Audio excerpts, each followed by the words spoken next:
Back there? Anybody? Yes. Okay.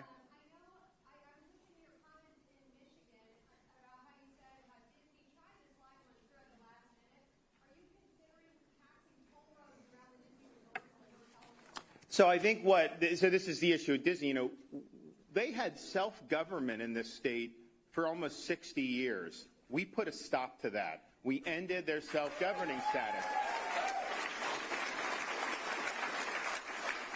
And as that transition from a corporation running its own government to a state control board taking that and actually governing that based on the will of the people, they tried to do things that, you know, quite frankly, were underhanded, doing like some development agreement at the last minute that was supposedly going to bind the district. First of all, this is self-dealing. They're negotiating with themselves. You can't do that. So there's a provision of Florida law where the legislature can void that. I think that the state board's going to void it too. So on both ends, I think that'll be taken care of. But what the speaker said and what I've said is now that this has been reopened, all options are on the table.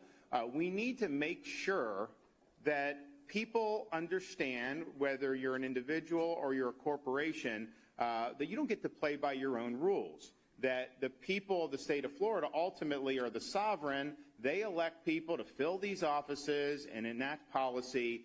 And I think Disney has always viewed itself as being exempt from that constitutional process. Well, those days are over here in the state of Florida. So I think there'll be a discussion on a wide range of opportunities to be able to make sure that this state control board is able to do the things that I've always said.